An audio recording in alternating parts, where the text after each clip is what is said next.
The children need us. Absolutely, children, adults, they all need some support from someone at some time. And welcome back to the show. It's Andy Peacher doing the weekly show with Arthur Rafferty regarding the death of his father. Freddie Scappaticci was the guy allegedly that shot him. The IRA has definitely admitted responsibility for the death in that street in 1974. The PSNI, Police Service of Northern Ireland, and the Ombudsman, there's an alleged cover-up there. From what I've seen in the last few days, private emails, they're not so much warning me about the case, but more, they're kind of making me think that they're colluding and covering it up as well. But, we want people to come forward. This is a debate. You've got something sensible to talk about regarding Arthur Rafferty Sr. And his murder in Northern Ireland. Please do contact Andy at freedomtalkradio.co.uk or the Arthur Rafferty Foundation, especially on the YouTube channel. You can write a comment or go to About, and you could email Arthur Rafferty, or his numbers everywhere over the internet if you do a Google search. So that's that one. I'm a little bit cheesed off at the moment with Northern Ireland, afraid to say. In particular with today, it just proves a lot what Arthur was telling me and other colleagues in Northern Ireland, that the court system in the country is so corrupt. Now, sorry, Arthur, this will be a little long one. I know you're waiting for me. No, I'm okay on the talk away. It's a little long one because it's relevant to what we said last night. We know from brothers and sisters in Ireland, we'll call them that, because whether you're was in the paramilitaries, whether you're an abuse survivor, whether you're just an activist, a forced adoption victim, whether you're this or whether you're that, we do know one thing, that the institutional abuse that went on in Northern Ireland was done and created and carried out by some, if not most, of the organisations that went to war in Northern Ireland, but in particular Sinn Féin and another one, I can't remember the name, but Sinn Féin anyway is the main one. I've got evidence of that from a third party, which, I don't keep. I put it on a disc and bury it somewhere in the world because I have it later on for insurance purposes. But anyway, today that's really cheesed me off big time is the institutional abuse in Northern Ireland. There's no obligation in the Assembly to grant any money to these survivors under a system called redress. Now, a redress scheme, some survivors will say it's a scheme where, they can be paid the amount of money and that's it, at the end of the day, they get compensated. Some survivors will say, well, it's a smaller amount, it's just to shut us up. Well, in this case, you get nothing, because Northern Ireland government doesn't want to just shut you up. They just don't want to give you anything, which is annoying. And you're not entitled to any money from Criminal Injuries Compensation Scheme, because the Glasgow-run organisation for the British government is more corrupt than you'll ever know. It's there to pretend to help, but it's there also not to help. So that is shame, and still shame on you. But we have to also say shame on the British government in London. I'm certain that their redress scheme, even though it's in place, is not actually working. And I take my hat off big time to Scottish government, not because I live here, but because we're experiencing a few things from Scottish government. They will do a redress scheme. They will give victims of child abuse in institutional care a right of sue. They will give them compensation. And at the moment, they've got a fund called Future Pathways, and it gives every survivor and their families money or items of money value, like sofas, cookers, moving expenses, therapies in Scotland. And we've had at least £7,000 out of that fund because of my wife's problems with institutional child abuse in Scotland. So Northern Ireland, your court system shit. And if you can prove otherwise, and you're at freedomtalkradio.co.uk. I thought I wanted to mention that first because it's very important to the people listening, the people I send these emails out to.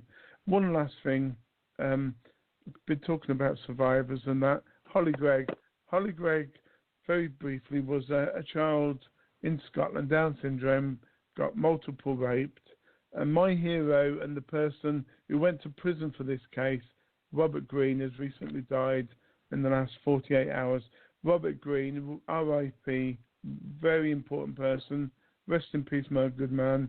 Robert Green from Warrington, you'll be sadly missed. I cried my heart out when I heard, just because he's been to all my conferences, he's been there for people, and he'll be sadly missed. Robert Green, rest in peace. Right, back to Arthur Rafferty then, Junior. Welcome to the show, and I wanted to get that bit out because you always said the courts were corrupt, and today, if there's there's always loads of reasons why we can prove the court's corrupt, but not giving money to institutional survivors for their abuse that have actually happened, not just through the church. We always blame the church, but these organisations such as Sinn Féin and all the other ones that are in the headlines for raping children when they're in care and when they're part of this political war of the 60s, 70s and 80s. So, wow, that was a gobful. Welcome back, Arthur. Thanks very much, Andy. Andy, I agree with you 100%. I have had dealings with people here that were brought up before these courts. They're coming out of the courts crying, tears running down their face. Their children have been taken off them for no reason whatsoever, behind closed doors. And the only people that ever used courts like that were terrorists. And by the way, they are terrorists. And the kids were taken off, put them in the foster homes, and they were never told what foster homes they were. And the people have asked me time and time and time again to do something about it. And I have raised this matter with MLS and some MPs. But Andy, you're as well talking to the wall. They don't want to know you at all. Once you mention the courts, they turn themselves off. And these British courts here, running courts here in the north of Ireland, I blame the people for standing for it. Here. I do also. I mean, it's the same with taxes, really. If you want to pay the tax, you got the tax money to pay it. But if you don't want to, stand up and peacefully protest. You know, we hear all these stories. There's a lovely lady on the blower today. She phoned me about her children. It's an horrific case. I didn't get a chance to send her this show. She wanted to listen to it, but it's a case where she went to Portugal because of her husband doing things that I can't mention because she's not said it herself yet. But basically, it was a domestic violence case. She moved away from the family home, moved to Portugal. A couple of small events put her on the radar in Portugal. She lost her kids to care. She came home. Eventually, the children came back to the care system in England. But really, the case is horrific. But what do we do? I mean, unless you're going to stand up, I'm scared sometimes when I get an email or a phone call or a letter. But you have to read it. You have to think what the positives and negatives are, and then get some courage and do something about it. That's what I'm saying, and because I've been threatened many times. I don't know how many times, and I've been threatened by paramilitaries to get out of the town or else. But these people have come to me, and I've had meeting after meeting with them in my offices, trying to advise them, telling them that after all, this is Ireland. This is the north of Ireland. This is part of north, south, east, and west Ireland. We're Irish people, yet we're run by these from London, and the DUP, the UUP, the PUP, and the TUP are all backing them up, and they're keeping the ordinary people who were born and reared here in Ireland down. We're classified as second-class citizens now, and we always have been. Yeah, but remember, I mean, there's two sides of this. I always say that, you know, I said it last night, I said it before, that one island should be one island, as in ISLAND. Now, the island in question is Ireland, north and south. You know, that should be one island. I mean, technically it should be run by the same government, the same people. You know, I say technically because it never has been run by one government or one set of people.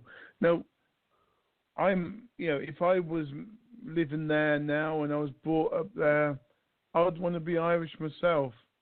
How can you, let's face it, they made you be British. What happens if they made you be African? Would you be running about bare feet all the time and putting black paint on your face? No, you wouldn't. So why force people to be something they're not? That's my point. You know, there's some Northern Ireland people want to be British. I suppose we can't help that, and you know, they've been doctored into that way of living, you know, by other people. But everywhere's the same. Spain, they want to be Spanish. You know, English want to be English, Scottish want to be Scottish, Irish want to be Irish. What's different? After all, every time the DUP have meetings or open up their mouths, this is England. They don't understand, or they don't want to understand, that more than half of the people here are Irish. And I can't understand how the people are sitting back and letting it happen. Now, I've spoke to them dozens of times at meetings, and they've agreed with me. And I've told them that if they want, I'll put my name down first to start a protest. Because after all, as you say, the other people that's living here, the loyalist people, they can live here in peace with the Catholics. But no, they're getting, these politicians is pumping into their heads who they are. They're British Queen, they're Britain, and they have to honour that Queen over in England. And if they stood up and be counted. Stand up and be counted. And if we go down the Queen route, well, the Queen's nothing but a bully. You know, we know what the Queen does. And I'm not saying I'm anti-Queen at all. I'm just anti this Queen in Britain. You know, I'm sure there's Queens around the world that did their job properly. But, you know, she's telling the Parliament what to do or letting them get on with it. When if she's a true Queen, like, you know, kings around the world in the past, they've been true leaders, you know. They've not stood for anything like we're experiencing today. I mean, the Queen's also allegedly, you know, she's allowed paedophilia in front of her face. She's allowed banks to bankrupt the country and so on and so on. I mean, it's all over the internet what the Queen and the royal family's doing. Exactly. They even lie sometimes about their children being pregnant. Yeah. And everybody knows what she's doing because it's well publicised. You don't have to be Einstein to know that. Yet the people over in England stand in their thousands with their little flags. And this person here couldn't give a toss about the people in England, or all she wants is to look after her family. And they're running about. And Prince Charles was over here the other day. Him and that thing he's married to. That thing, I like it. And he was at Hillsborough Castle. They're just after spending £20 million on doing it all up for them. And they only be in that house about once or twice a year And there's men hired there to stay there all the time, to mend it, to clean it up, to tidy it up, out of taxpayers' money. And the people that lived here in squalor, some people sleeping in the town of Belfast in shop fronts, £20 million, that could have went a long, long way towards building houses. And the people stand for it. I can't understand them at all. And I've had meetings at times, and some people were there from the DUP, and they contradicted me. They didn't like what I said. I said that the DUP are that much in love with the Queen, why don't they get their U-Haul trailers, get their stuff in their trailers, get their families, and get? After all, we've lived here. My family was born around here. Generations of my family was born around here, and my father was also murdered here by the British, and they didn't like it. Well, that's the thing, you see, you know. If you love Scotland so much, move to Scotland and live there. If you love, you know, Wales, do the same. But if you love England and you live in Ireland, you're in the wrong country there. You should move over to England. It goes without saying, you know, any country in the world. If you're in Portugal and you're English, you are English through and through, and you hate the Portuguese, well, you wouldn't live there, would you? You'd live in England. So it's the same mentality, or the same what's that word? It's obvious anyway. That's what you need to do. You can't live in Portugal as an example, you know, as an English person, and want to do it your way when everyone wants to do it Portuguese way. That's my point. You know, get out of that country, DUP and all the others, if you don't like it. That's my point on it, because every time you're on television here, speaking about the troubles here, especially on the BBC, it's always loyalist people that bring up to speak about them. And yet if a Catholic person or a Republican person or a nationalist person wants to have his say, he's not even put on. And if you hear him saying, this is our country, do they not know that we live here too?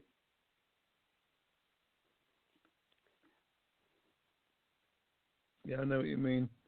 It is difficult, and it is difficult, Andy, but I blame the Dublin government, because I have wrote to them many times, strong letters, asking what are they going to do with the nationalist people here in Northern Ireland. We've been treated like second-class citizens. I'm 79 now, and I always remember we were chased off the street by the RUC, not allowed to play football, not allowed to play pitch and toss, not allowed to swing on the lamps. They cut the ropes and all down on us.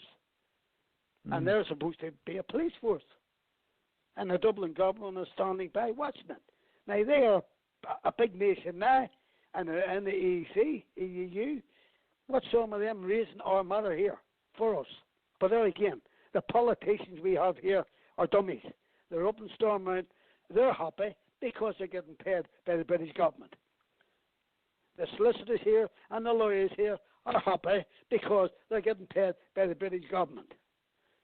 And they're in them courts, they're abusing their own people, left, right and centre. I've seen it time and time again myself.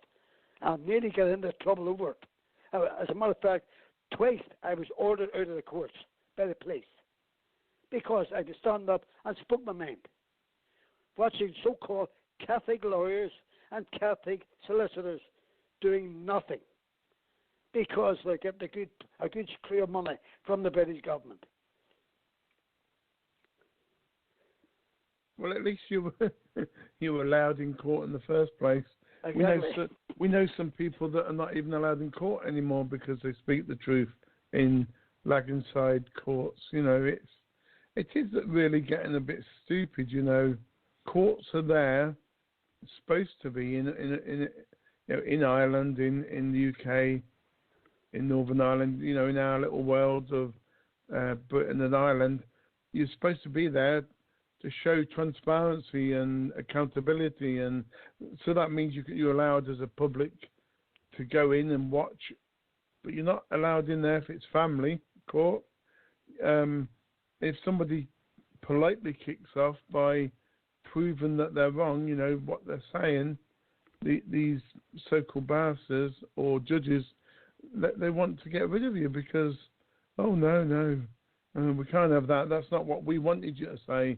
But if you play their silly little, I always call it intellectual masturbating.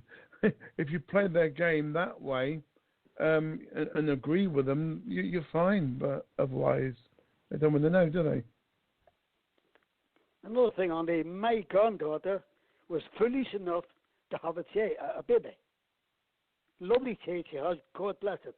But the courts are treating her like a criminal. And they've dragged her through these courts, these Lagan-side courts, as you say, kangaroo courts, for this past 4 years. And I know four judges at least. I have their names and all here, and I'm looking into their names and what they have done here. Threatened her. And one of them was an RUC man, a special branch man. And he even threatened that if she opened her mouth in court and didn't call him your lordship, he would jail her. And that day I was in the court. Lucky enough, I was in the court that day. And believe you me, there was a rumpus in the court, and I had to send for 4 policemen to take me out. The cheek of that man to threaten my granddaughter, whose only crime was to have a baby. But there again, that wouldn't happen, suppose, in any other country, only here, because we are standing here, we're sitting down and accepting it. So the quicker the people raise up to that, the better. And that's only one case I'm talking about. And this wee girl has still been hazarded to go back through that courts time and time and time again. And the legal aid people are paying money to these solicitors and these lawyers, all for doing nothing. Because they're standing in the court with their hands behind their backs. Yes, sir. Yes, your lordship. Yes, your lordship. My God. The only person I would call lordship is a man above.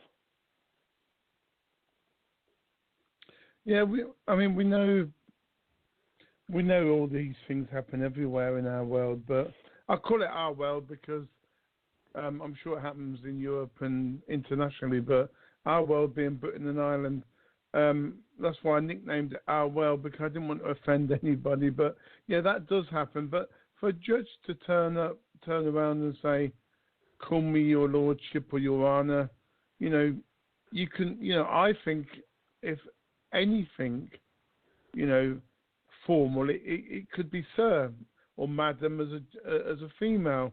You don't have to do what I said earlier on, intellectually masturbating them, because there is a meaning to that word, by the way, and it's not a bad one. It just means you don't have to do their ego, just by being polite and calling them yes sir, no sir, 3 bags full sir. That is enough. That's showing the judge your respect. You don't have to call him, your Royal Highness or anything like that, or what she went through.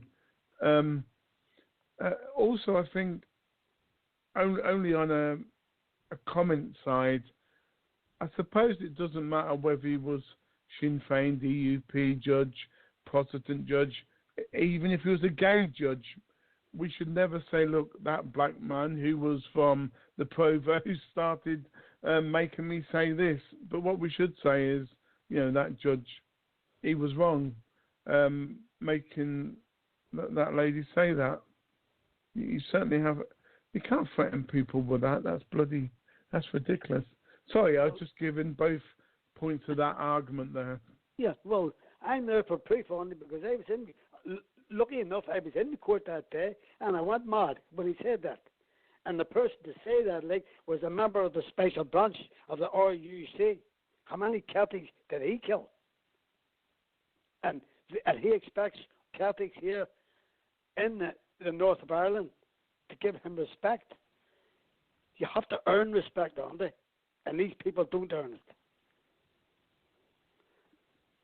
As I said, I'm calling for a lot of meetings here in Belfast very soon for people, just to test them, to see how they feel.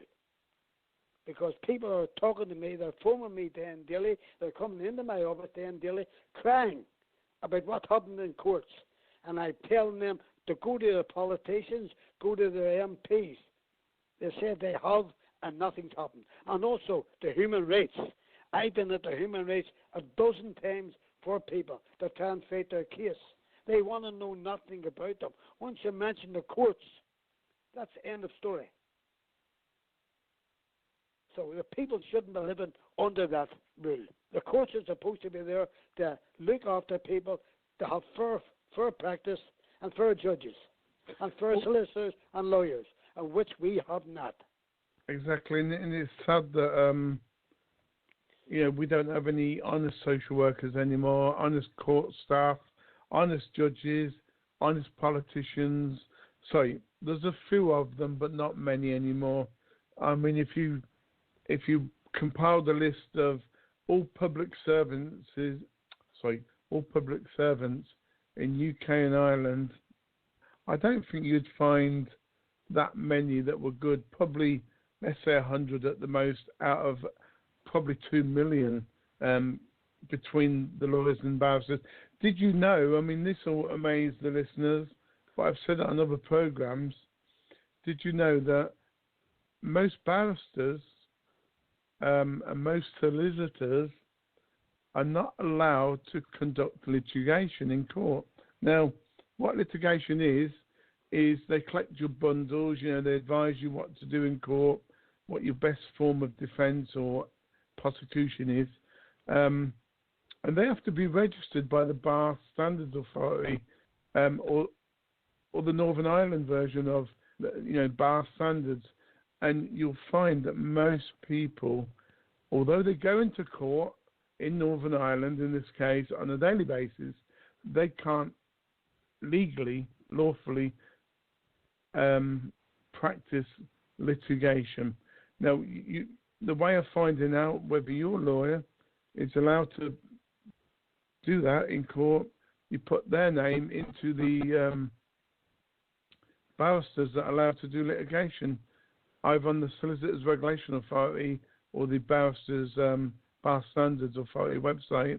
You'll be surprised that in the UK, in Wales and Scotland and England, there's only 2,000 out of about 30,000 that are allowed to go to court. How about that, Arthur? Well, only I can believe that quite so, because I was in at the Bar Council, a meeting there, the time I wanted to get a barrister for my father. And the lies those people told me was unbelievable. And I had words with them. They weren't going to give him a person to fight his case. And then they turned him down for legal aid. They've done everything under the sun so that he wouldn't get any legal counsel.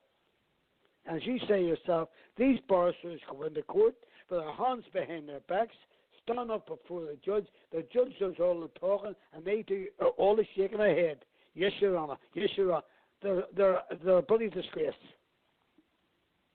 Yeah, I mean, I think in the terms and conditions of being a barrister or a solicitor that's actually, doing litigation for people, as long as the correct people prepare the bundles. So let's say a lawyer prepared the bundle, gave it to the barrister, as long as somebody else who was registered to do it, and then the barrister goes into court with that bundle, then that's fine. He's allowed to appear in court and talk about what's already been decided, but he's not allowed to do it himself. But what they're doing is, they're basically not letting the public know what they're doing, and it's illegal.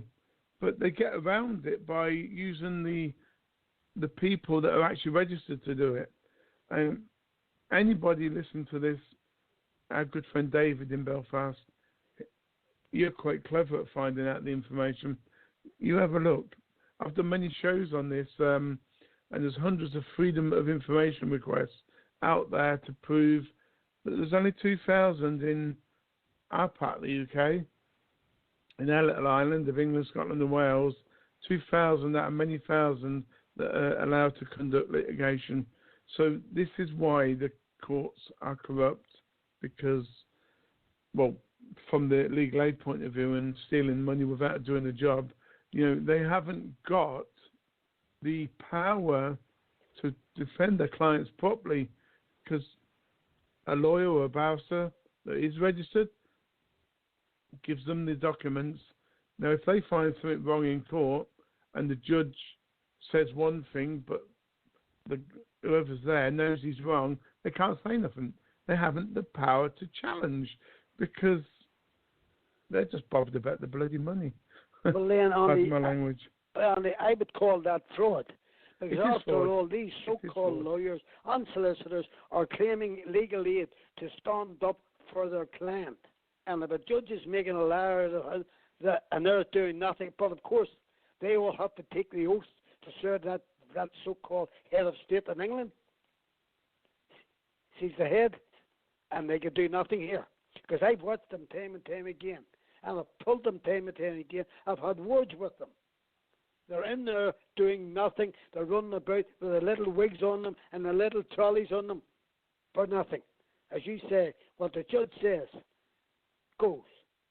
And what annoys me on is the people at the very top of the lane here, the Lord Chief Justices, the Attorney Generals, all there, most of them are Catholics, but they won't stand up.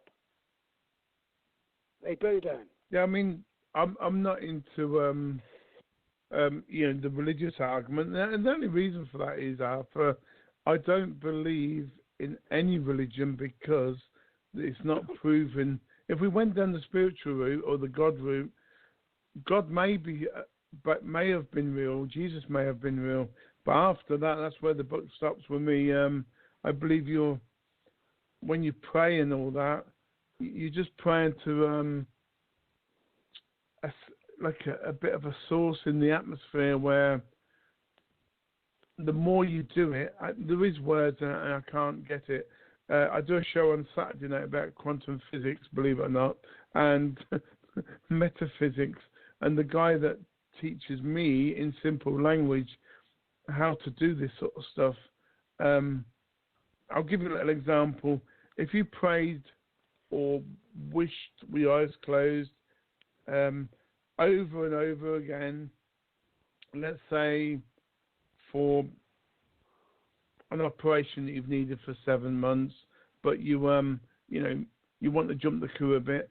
I think if you prayed for it enough or wanted it and wished for it and let your heart out and cried even when you're in pain, that operation would come very quickly. What we talk about on Saturday night is how to make money using your mind power, but also other ways of using your mind power to get what you want.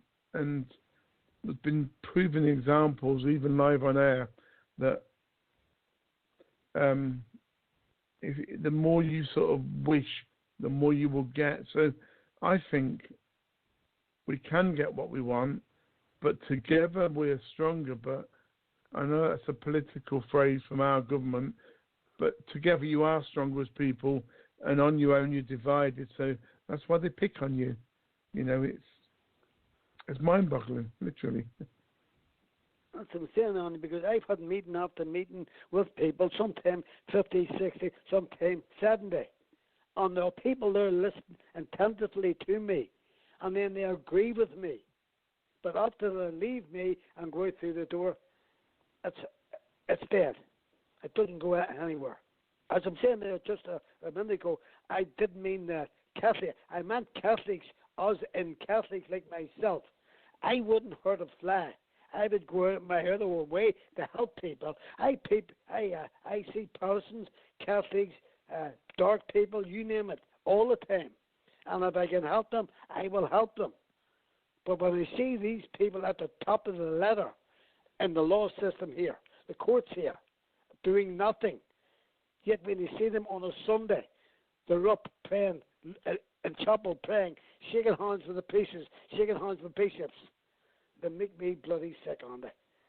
No, I mean, I agree with you. I think it's not a religious angle, although some people, let's say, we've said earlier on, you know, the church was involved, the Catholic Church was involved in rapes of kids in the institutions. But we also know that other religions have done other bad things as well, and some of them are involved in genocide as well.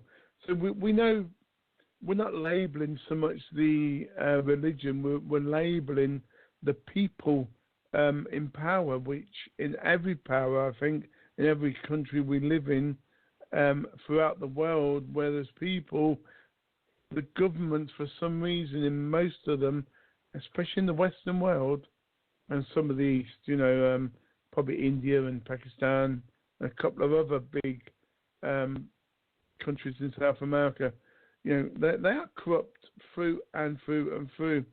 But going back to your point earlier, why is this happening? Because we let them. Because there's not, I don't think you need 1 million people, but a couple of thousand people that marched regular for whatever cause they believe in. I think it would change local politics. But we're lucky if we can get 20 people to a protest. That's what I'm saying, Andy. And I spoke to these people. I'm trying to rail them up, trying to give them a bit of courage. I've even agreed to put my name down first as a leader for them and take the lead. Even if they go to Kincora. Look at the way the MI5 and MI6 looked into the workings of Kincora, along with a couple of judges, and they came back and said they had nothing to answer. So there was Catholic priests there, bishops there, ministers there, MPs there, top policemen, top RUC, and judges, all involved in Kincora. But it was all swept under the carpet, and the people sat back and watched it. And that should have been brought here. That should have been ripped wide open. And the people that were involved here, some of them were even named by the Queen. Got a lordship and a sirs and a madam and we name it. They're all involved in that. Yet they're sitting back now, quiet. Everything's hush hush. Yeah, I mean, late tonight. Well, I learned it this morning, but I was absolutely physically sick when I know some people in Northern Ireland, you know, in particular, I know somebody, they don't live in Northern Ireland now, they live in Birmingham, but Bobby from Birmingham is his name, first name. He's from Northern Ireland. It wasn't in Kincora, but it was in other homes in Belfast area. And, you know, him and his brother, they went through some terrific hell. And when they went to the inquiry, whenever that was, a couple of years ago now probably, they were told if you tell anybody in the media or publicly on social media, you know, you'll get jailed or fined, you know, £10,000 or £20,000, quite a lot of money for people that are disabled or on benefit. You know, so they had to keep quiet. They were hoping for the redress scheme, and today, Northern Ireland government has said, no, you're not getting nothing. Piss off, basically. Go away and don't bother with yourself anymore. But that was not because the government said it, it's because a judge said it. And them judges have a lot to answer for too, aren't they? You know, what they've done to people. Because look at that fella last week, the Clinton football player. No harm in what he done was wrong, but it didn't deserve a jail sentence. Yet, a couple of months ago, rugby players raped a little girl, and the judge there freed them all. Not one of them sentenced to anything. What's the difference? Maybe it's because he was a Catholic. I don't know what they were. You have to just look at these cases untold, and you know they're wrong. But the people sitting back and sometimes I think people are brain dead, aren't they? Yeah, possibly. Because me, if I had about 500 to 600 me's, I would tell you there were some changes in this country. Yeah, I think. I think people are definitely brain dead, but I think they're conditioned to be like this. You know, they're told if you complain, you know, we'll put you on the, you know, for instance, in the second part, we'll talk about the NHS. We'll talk about doctors and that. You know, we'll go totally opposite to what we're talking now. But it's relevant because not only does your child that goes into care illegally because of courts, not just because your health complaint isn't being looked at, not just because other things that, you know, the government's doing this, that and the other and blah, blah, blah. It's all the same problem, really. It's us and them. They're trying to tell us what to do. We're trying to fight back, and obviously the public are losing. But it's just shocking what's going on. And I wish we could find a few more like you and me, because we would change our world we live in our part of the world. I just, my heart goes out to all you. See, I'm different to some. My heart will go out to all the Irish and the British in these countries, because if you only got together and used your brain a little bit between you and open your hearts more, you'd solve the problem and say, F you, government, you know, it's the people. But what's happening here, and it was designed by our government in Britain, in London, they wanted the Catholics, the Protestants, either side of the Irish and British government, they wanted you to fight each other as a test. Now, that was the original idea, and we don't think we know where it's going, but we do now. They want now the whites to fight the Muslims. So the Northern Ireland conflict was just a test of something bigger to come. But just research it on the internet. Yeah, you're absolutely right there, Andy, too, because I've spoken to many people about this, and they say I'm right, but they do nothing about it. And you get these politicians coming, all they want is, now, they're up for election now again. Now, all the places here in Belfast is packed with posters for their names splattered all over it. Yet, that's the same so-called politicians have been sitting on their butts for the past 3 years, claiming money out of the government, out of the public purse, and getting full wages. Now, that would never happen in any job. If you didn't go into your job, you're sacked.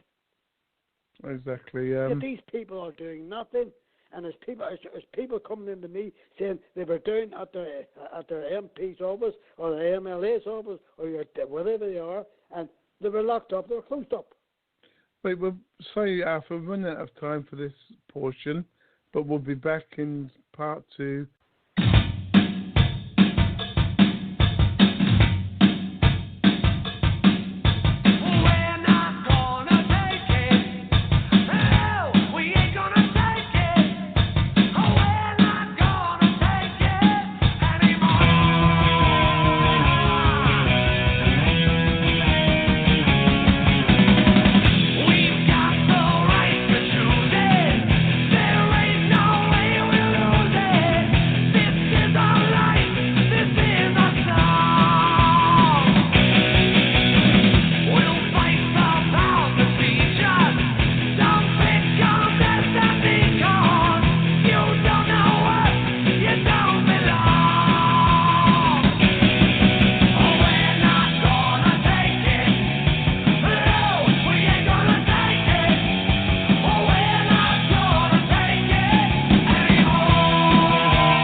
Yeah, welcome back to the show. It's part 2. It's the 12th of April. It's a Friday. And we're talking to Arthur Rafferty. The first part of the show was talking regarding the IRA murdered his dad. We went into more detail Wednesday. Got a YouTube video out there, which I sent to Arthur today. We'll start off the show now with the press, Arthur. The press, from my point of view, they seem to be told what to say, when to do it, and even they've got us editors. Can they borrow extra toilet paper when they go to the toilet. You know, it's so trivial what they have to do. And a lot of journalists out there, you know, there is quite a few that I've met that want to publish what you want them to publish, but their editor, they've either been told by certain organisations or other higher bosses not to publish the story, or the government's been involved in some way, shape or form. So the ordinary journalist wants to do it, like the ordinary nurse or doctor would want to help you. But when it gets to senior ranks, every organisation, that's when we suffer, Arthur. So, yeah, tell us about your experience with the press. Well, I have been dealing with the press ever since, I had asbestosis and about my father's murder. And they put stories in for me long, long ago. And they were good stories, but they were all true. Then all of a sudden, apparently, everything stopped. They were warned off by MI5 and the RUC that they were not allowed to put stories on. So every time I have a story now to put on, I phone the papers up. They know me very well. They take the story. They said, Arthur, you know, they look at it, phone me back and say, Arthur, it won't pass. They won't pass it. So the police and the authorities who are here are telling them what stories they can put in and what stories they can't. And for newspaper men, after all, they had the freedom of the press for years. And as you say, there's some good newspaper men, because I've met them for years, and they don't like what's happening. But they're sitting back and doing what they're told, like little message boys. Yeah, there doesn't seem to be any... I can never find the right words, but all I mean is, you know, you're trained as a doctor, you're trained as a journalist, you're trained as an airline pilot or teacher or somebody who bakes bread, even a baker, you know. And you find a problem, or you find where the public will benefit by you speaking out, and you're told to shut up. We're kind of being gagged as a nation. I mean, first, it happened, I suppose, you know, it's not been like this for forever. I mean, I think probably the 1970s onwards, because I can't give an example though, but I've read about it somewhere and I've talked about it on other shows. The 1970s, we then decided we'd listen to the authorities, you know, the police, the ambulance, the politicians, because we thought, you know, they're having their best interests at heart. It's totally the opposite. Because what happened before the 1970s, from year zero, if we believe that we're only here for the last 2,000 years, so 1970, as an example, would be 1,970 years. Did we listen to people before all that time? Not really. We listened to advice if it was needed, but you know, most of that time we made our own decisions and was allowed to get on with our own problems and our own ideas. If we made mistakes, you know, we'd have to sort that out ourselves. But at the moment, we're being told what to do and what not to do, generally because reputations or money is involved, or pleasures. You know, that the doctor that wants to do that cheap operation, the most expensive operation, because he wants to care for that patient properly, he's told to do a cheaper operation, which will make the patient suffer with more pain. That's just an example of what they're trying to do to us. But we're living in a country, Britain and Ireland, where all the fruit at the moment is rotten to the core. Well, Andy, you've hit the nail on the head there right away, because these people, as you say, press people, they should be there for one thing and one thing only. That's to let the public know what's happening. Yet the authorities, the powers that be, don't want that. Now, when my father was murdered in 1974, I walked the streets of Belfast to find out who murdered him and what happened. I got stories in the papers then, daily then. And I was threatened by the RUC, PSNI that if I put stories in the paper about the person who murdered my father, and that I would be arrested. And I put Scappaticci's name all over the papers. And I got threats from the police that said to me the next time they have to talk to me, I would be arrested. And what I had done, I made a tape of one of my stories and I sent it to the Chief Constable. I said, I hope you enjoy that. And I have had the stories on the paper and on YouTube and on you name it ever since. Like, they're not going to stop me telling the truth. If I'm telling lies, then they can stop me. But when they're telling the truth, and these people are trying to hide behind the truth, it's wrong. So why should the police and MI5, and there again, MI5, an English organisation, coming over here to tell you what to print and what not to print? That's not right. No, they have, in them days, when the war was on, they had this thing called do not print, DNP or something similar to that anyway. Is basically do not print, do not allow the story. And they, you talk to any media guy today, a journalist, and you'll say, no, there's not such a rule and never was. There was, because it's all over the internet about the do not print, or I think it's called something else, but it means do not print this story anyway. That's what it means, the three-letter word that they used in them days.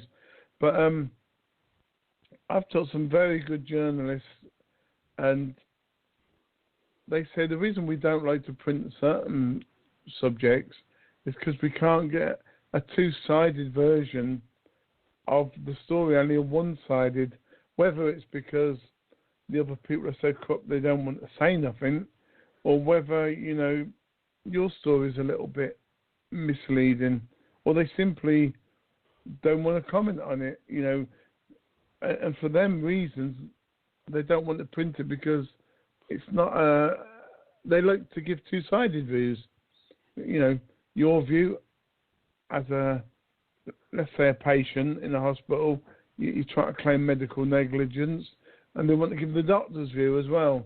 But because the doctor doesn't want to talk, or the trust, then the paper doesn't want to print. But I think it's more than that. Now, they are being leaned on, and there are some good journalists that have stuck their neck out for me and the people I've supported. And some of them have stuck their neck out, I believe, in your case, but not enough. They've said Scappaticci murdered your dad in the Daily Mail and the Guardian and whatever. They said the IRA and this, that, and the other, but they've not allowed your side of it. So again, it's only one-sided. That's what I'm saying, Andy. There's a fellow I know very well. I'll not mention his name, but he had a most up-to-date picture of Scappaticci, and he phoned me and told me that. So I said, will you do me a favour then? Send me a copy of it, and I'd put it on my YouTube, because I had nothing to hide. If it hurts the police, I don't care. They do nothing for me. But he came back to me and said, Arthur, I wouldn't be allowed to do it because the police know I have this picture. There's a man there, years and years and years, in the papers, afraid to put a story on. And that shouldn't happen. That's the police and the MI5 threatening people. Well, they'll not threaten me on the, I don't care who they are or who they think they are. My father comes first. I'll sort his case out one way or the other. And if you die trying, then you'll come back and haunt them. Well, but they're trying. They can always say to my father, well, I done my best. And I proved who shot you. I've given them a person's name who shot you. They'll do nothing about it. The same with Ombudsman on day. I walked into his office with all the details that Brendan Tweed gave me. I said, now, here's your case. Settle and all for you. there's your murderer, there's when it happened, there's how it happened, there's the gun that shot him, and there's the people who give this terrorist the guns to shoot my fella. And by the way, they're also paying him out of the public purse. I said, now all you have to do, get in your little cars and go and pick this guy up. And all of a sudden, after that story was in the paper, Scappaticci fled the country. They should have had him. No, but there again, they're not going to arrest this guy. He's getting away with it, and that's it. He's committed murders after murder after murder. And what about the innocent families that he has left? Yeah, it'll be interesting. It'll be interesting. No, of course he don't care, but it'll be interesting if he gets found guilty of any other murder that the Chief Constable of Bedfordshire, due to retire in July from that job, but he did state that he'll stay in that job. Sorry, the role of the Scappaticci inquiry until he's got people in jail. So he got him in jail for it. It'll be very interesting to see if Scappaticci does go to jail for any murder, or at least gets convicted of any murder. It may not be the answer you're looking for, but it would prove that these inquiries do work now and again. Because at the moment, you know, we've had inquiry after inquiry after inquiry. I know you're calling for public inquiry to your dad's death, but we know that they're colluded, they're corrupted, they're not going to bring out the real truth, but at least you have a right to have that happen. You know, but we know they don't normally work. Let's hope one day you will get justice, Arthur. Well, Andy, I wouldn't hold my breath waiting on these people getting me justice. I've spoke to John Butcher at least a half a dozen times, not over the phone, face-to-face at meetings. And that man, he's only doing what he's told to do.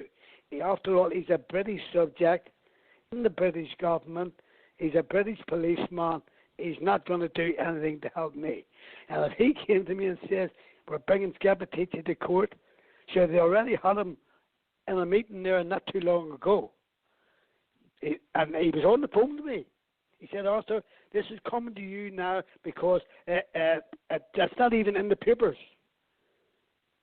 2 days later, he was away, free.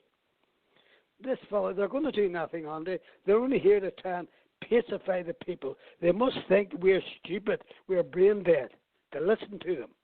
All they're sent here for is to get money out of the taxpayer. And as you said before, they're getting millions of pounds for sitting telling those stories. Well, and I know, I put it down, I've accepted it, that Scappaticci will never stand trial for my father's murder. That's for sure, because he can't. And he's one of their paid in joy, their jewel in the crown. When they got him, they thought he must have fell from heaven, because he was the top man, the Nothing Squad king. He shot his own fucking people, left, right, and centre, and it never cost him a thought. And the army knew that, so that's why he's so high up in it. And nothing will ever happen to him unless out of the ordinary happens. And this is what we're praying for, or hoping for, or, you know, we're going to keep telling ourselves this. Like I was trying to say last night, and you did answer it. But just to remind me, and then we'll move on to the other issue tonight about the medical problems. I said to you, I'll put it in a different way tonight. If 10 people that got murdered by Scappaticci and he got sentenced for 10 people, so he was found guilty, why wouldn't he be found guilty for the one murder that you want him to be found guilty for when he's been found guilty for 10 other murders, as an example? That's what I was trying to say last time, but I couldn't get it out properly. You knew what I meant, but yes. What's so important? Yeah. What's so important about your dad? They can't be seen to be guilty of hiring one of IRA's top men to murder people on their name, on their behalf. And if he was found murdering an ordinary person, but I have been a high-profile case for this past 40 years. I have hounded these people. and they don't like it. They're hoping I go away, but it's not going to happen. And they can't. As I said, the special branch man in 1974 told me face to face, and the man was absolutely right. He said, Arthur, I'm sorry, but you'll never get satisfaction for your father's death because they cannot allow it to happen. That's why his solicitor has an affidavit now with all the crimes that he has committed with the top men in the IRA and also the British government and police and army. And if he falls, the whole lot collapses on it. That's why he knows himself that he never stand trial for any crimes here. The only person that's going to take him out is the man above. Yeah, you have to answer to him. Yeah, I guess the bit I was looking for, and you've now told me, it's because he murdered the civilian, and that is so embarrassing to everyone. That's why they're covering it up. Whereas if he was a known, IRA or person that was a target and he murdered them, yes, he may get to jail for that, but that would mean he's being used as a scapegoat for the murders he was paid to murder. Another thing, Andy. Sorry. This man, I've spoken to Brendan Hughes, and this man gave me the details of the men that he murdered out of his own organisation. He was that callous and a psychopath. He went in there and rubbed them out as if they weren't there. And his own organisation, the Sinn Féin IRA, knew he was doing that. The British government knew he was doing that, and the RUC knew he was doing that, and nobody stopped him. So that's why he'll never be charged with any crime, because they would have to answer to the public as to why they stood back and watched them do that. So you're saying you won't even get convicted of any murder at all? That's what I'm saying there. That's what I'm saying. Not just your dad, but anyone. No. And as I said to you last night, it wouldn't surprise me if that head of state in England would even slam the knighthood on him somewhere for all the work he's done. Yeah, I heard that bit last time. And it wouldn't surprise me at all. Wow. Because after all, look at the politicians here that were made lords and sirs and dames and ladies. My God, they're a joke. And they were the head of these terrorist organisations, some of them. Exactly. Or they wait. Sinn Féin IRA now at the present time for all members of the organisation that knew what this fellow was doing and agreed with him. And you get the head of the Sinn Féin running about as a TD in Dublin. So where else would that happen? A murderer like that shouldn't be allowed. Well, let's talk about the personal story of you, Arthur Rafferty Jr. Yeah. The medical problems, and although people will probably think, well, what's that got to do with all this stuff? It's technically the same, that it doesn't matter what you're fighting, no one's listening. So let's tell us all about asbestosis. It's the same thing, Andy, because these people knew the danger that was coming into this country. The British government allowed asbestos to come into this country. And by the way, Andy, when we were dockers at the Belfast docks unloading ships full of asbestos, them ships were sent from Manchester, from Liverpool, from London, and also from Dublin up to Belfast, because they wouldn't handle the cargo. The cargo came up to Belfast here. We unloaded it, and then they sent it to a factory who put it in the bags and put it on the pallets, and then sent it back to Liverpool, back to Manchester, back to London and Dublin. They wouldn't allow them to handle it.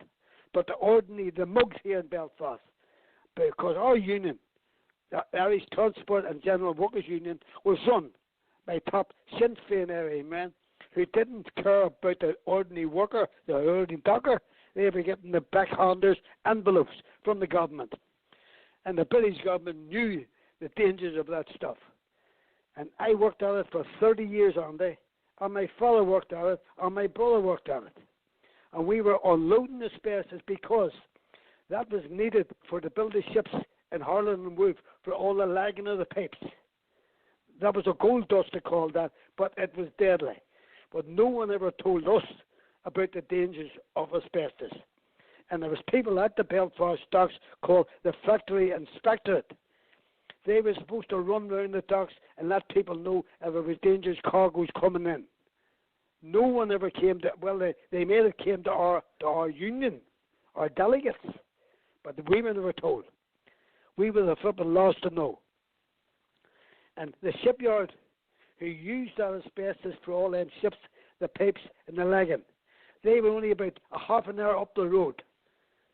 They had boiler suits, they had goggles, they had masks, they had washing facilities, they had changing facilities after the day's work was over, take their boiler suits off them, put them in little bags and go home.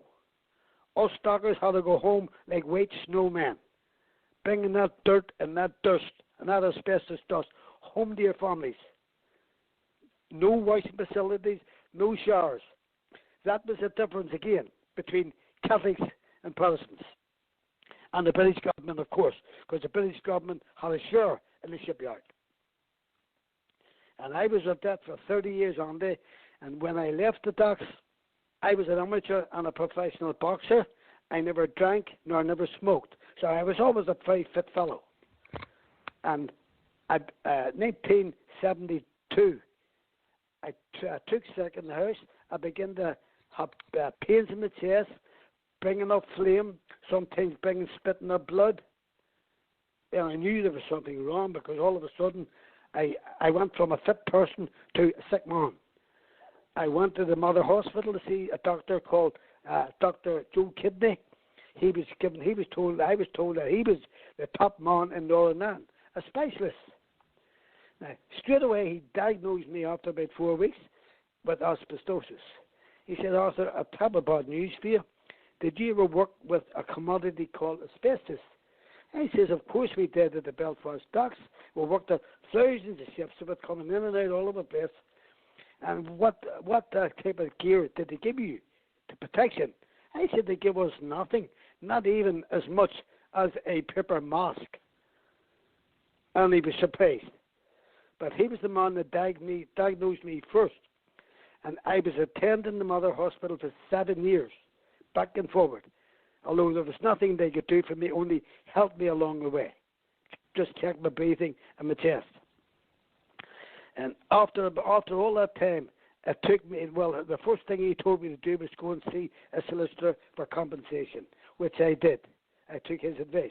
Now, I went to the solicitor, filled in all the forms, and it took the courts almost 7 years before they sent for me. And normally, people in the shipyard or anywhere else who got asbestosis, 2 years done them and they were back in court now. So it took them nearly 7 years. And the day I was to go to court, I went up there at 9 o'clock in the morning, waiting in the courts. All of a sudden, a barrister came over to me, and another person. He says he was a solicitor. He was my solicitor. He said, and my barrister, 2 people I never met in all the 7 years I was fighting the case. And he said to me, Arthur, you don't have asbestosis at all. I looked at him as if he had 2 heads. I says, are you a doctor? He says, no, I'm your lawyer. The doctor in the Mother Hospital made a mistake. I said, I'm attending the hospital for the past 7 years, and now I haven't got asbestosis. It went away overnight. So he said to me, well, there's nothing more we can do. We just that your case has stopped because you don't have asbestosis. So I bounced on into the court. My name was called. I went on in, up to the judge. The judge was Paddy Coughlin. He's Sir Paddy Coughlin now. I explained the case to him. I said, these people, after 7 years treating me in the hospital, have now come to see me in the courts and tell me that I don't have asbestosis. And the judge couldn't believe it. He looked at them 2 barristers, that barrister and solicitor. He says, are you for real? I says, by the way, Your Honour, all them papers I have, they're mine. Take them papers off them. I've sacked them too, on the spot. I got all the papers, and I went straight home. I went up to the Banner Hospital, up to see Joe Kidney, and Joe. Normally, you have to make an appointment to see him. He took me in straight away. I said, Joe, what is the problem here? I'm attending your hospital for the past 7 years. I'm not in the court today for compensation or for the case, and these two here says I don't have asbestosis. I said, where did that come from? Where's the confidentiality act between doctor and patient? Surely I should have been the first to be told that. He says that it was another doctor in the city hospital who examined me, Dr. Shepherd. He seemed to think I had no asbestosis at all. I says to him, Joe, will you tell me how he can say that when the man sat on the desk facing me at the table, read your reports, didn't put a hand near me, yet he's able to say I don't have asbestosis at all. I said, this is a mockery. This is a fix-up. And I had to go and see another two doctors, one in the Royal, one in the city again, and one in Antrim Area Hospital, a girl called Wendy Davison. I had a trouble down there that morning, and the snow was 6 inches deep. But I went, and she done the same, sat on the desk, reading the papers from the other hospitals, and then I got her report. I got her report after about 4 or 5 weeks, and it says, Mr. Rafferty, we have great news for you. You don't have asbestosis at all. Oh, my God. I said, what is this? So I went back to the Belfast Trust. I had trouble with them, and I went over their heads and went over to see a specialist in Liverpool, Dr. Chris Warburton, Aintree Hospital. This fella was a specialist, because he done all the doctors in Liverpool who did work in asbestos at one time. And he diagnosed me with asbestosis straight away. I came back to Belfast, took my case to court, and won my case. But there again, what's happened to me there, if that had happened to other people, around about my age, they wouldn't have been fit enough to fight the battle. So I fought the battle. I started a group called the ASNI, that's the Asbestos Support Northern Ireland, and I have been running it ever since. And I have helped thousands of people. I asked this British government here for some funding to try and help these people, to send them over to see my doctor in England, but they refused me. For the simple reason they couldn't be seen to pay me money. That would have said, that would have made their doctors here look bad, to say that they weren't doing their job. Okay, Andy? Yeah, no, we've still got 15 minutes. Yeah. But I can still talk about it, Andy, if you want, because these people here, the people that I have seen coming into my surgery, I call it a surgery, I'm not a doctor, but I can classify myself as an asbestos specialist. After all, I've been living with it for 17 years. And people there I help. But my organization has only a certain amount of funds. But out of the people there, I have sent at least 7 people over to see my doctor in Liverpool. These doctors here wouldn't diagnose them with asbestosis. My doctor over there seen them and told them the truth. And they get back to me, thanking me, and I told them what to do, get to the court straight away. And that's happened to people. And these doctors that done that to me are still the same doctors in business today in the hospitals, probably doing the same thing to hundreds of other people. Yeah, just want to let people know that 8 years ago in the Belfast Telegraph, it was talking about your issues, and it says, Mr Rafferty used his own savings to send a North Belfast man to Liverpool and an West Belfast lady to the same doctor. He's asked the government for money, and like you said, they don't want the doctors to think that Belfast doctors don't know what they're doing. And people are coming to you on a daily basis saying what the doctors are doing to them, and you're trying to put them in, the right place, give them the right advice. And it says, Mr Rafferty said, doctors here in Belfast were inclined to tell people that they had COPD, which is the smoker's cough, chronic obstructive pulmonary disease. I call it smoker's cough because most people with smokers have that, which is, and then it says which is linked to smoking rather than asbestosis. The two diseases cause similar symptoms, and often only an MRI scan can differentiate between the two. Basically, you're right. If doctor says you don't have asbestosis, you don't get compensation. Now, that's what happened to my brother-in-law. His name was Colin, from Cambridgeshire. Good old man he was when he was alive. He died of asbestosis because they said he didn't have it. He smoked 2 or 3. I always say this to people. He wasn't a 10, 20, 30, 40, 50 roll-up guy. 2 or 3 roll-ups a day. Generally when he wakes up, when he goes to bed to relax. Just normal roll-ups, nothing else in them. Just normal tobacco. And he only smoked for about 10 years. And they said that was it. That's caused your problem. And I know my mum and my wife, 40, 50 a day, and they had no asthma. They had no, my wife's still alive, of course. My mum isn't. Had no asthma problems until the last couple of years of my mum's death at 73. She was only diagnosed with an asthma issue 2 years before she died. It might have been COPD, actually, but they're quite good, these chest and lung specialists over our part. And I've just read about the Dr. Warburton in Liverpool. He's not even the country's best at it, but I guess any doctor that knows what they're doing can diagnose asbestosis. Yes. And obviously he did, and he's not the expert of the country, but he's a lot better than the Northern Ireland system when it comes to asbestosis. And that is, I've only known about Guy, you telling me.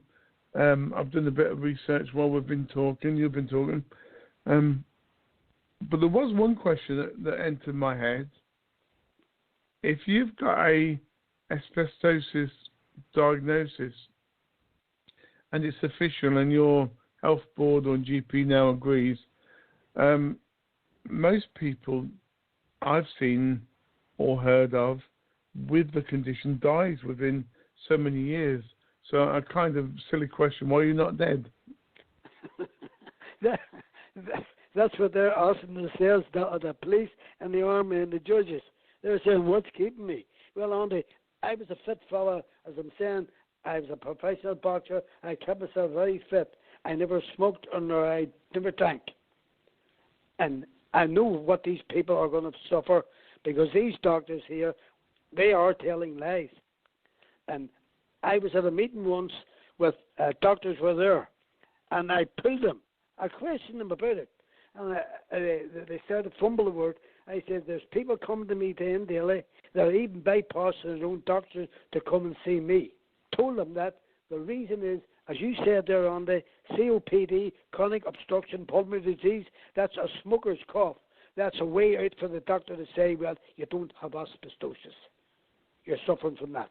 And they give you wee pumps so that you won't go out and go to a solicitor and take a case for compensation against the government.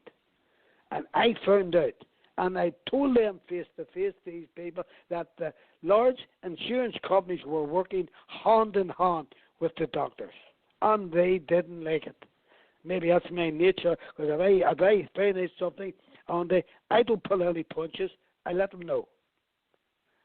At least some of the people I sent over to Chris Warburton, they were diagnosed with asbestosis. And a couple came back from him, and about 2 or 3 weeks later, they were dead. Yet that's people that these doctors here said they had not asbestosis. You think that doctors were paying these people out of their own pockets? It's coming from a big insurance company. But there again, they would rather pay doctors to tell lies. But there again, nothing on the surprises me in this country of ours. because they are as corrupt as they come. Yeah, no, I was just wanting to read. Well, I've just researched anyway that just because you've got asbestosis, it doesn't mean you're going to get lung cancer immediately. It actually depends on whether you're fit, healthy, blah, blah, blah, and blah, blah, blah. And a lot of asbestos people can live a healthy life if you're taking things like inhalers or whatever you take, oxygen, blah, blah. Basically letting people know, just for the show, asbestosis is a lung disease that develops when asbestos fibres cause scarring in your lungs, same as smoke. The scarring restricts your breathing and interferes with the ability of the oxygen in your blood. That's maybe why you need an inhaler or a mask. Symptoms, the signs of the lung disease is, it depends on which disease you have. I suppose there's more than one asbestos disease then, and how much it has damaged your lungs. Signs and symptoms traditionally occur 10 to 40 years after exposure. The exposure is caused by working near asbestos, either in the home, the community, to workers, and minors are in particular a high risk group for asbestosis. It's been used in many products, including car brakes, shoes, clutch pads, ceilings and floors. So there's no reason there to suggest you haven't got it if you've got the symptoms. But why would... No, I ask another question. Did Belfast or Northern Ireland Health Services, say to the doctors, well, we don't want him to benefit for being alive because he's got a lot of stuff that it can bring our government down with over his dad's murder. Do you think they colluded to change the diagnosis in Northern Ireland, and then obviously you got your own in Liverpool? But do you think that was a part of it? He was an important person, and they wanted to shut you up. That's the way it seemed to me, Andy, because after all, they had me going back and forward to the Mother Hospital, to the City Hospital, to the Royal Victoria Hospital, to Area Hospital. I was travelling all over the place for to see doctors, and these so-called specialists all worked hand in hand until the very day I was to go to court. And then the bombshell, I hadn't got it. They made a mistake. How in the name of God, it took them 7 years to find out that they made a mistake. And I had to go back to the courts and fight for another 2 years to get compensation. And doctors then told me that when I went home at night, like a snowman, shaking my clothes out in the backyard to try and get them free, and then your wife or your mother or your sister are washing them, that they can't be affected by asbestos, which was a total lie. Because all you need is one speck of dust from asbestos to pop into your lungs. And that'll lie there for 30, 40, maybe 50 years before it grows. But the doctors don't tell you these things. They'd rather tell you a lie and say you have it because you're a smoker.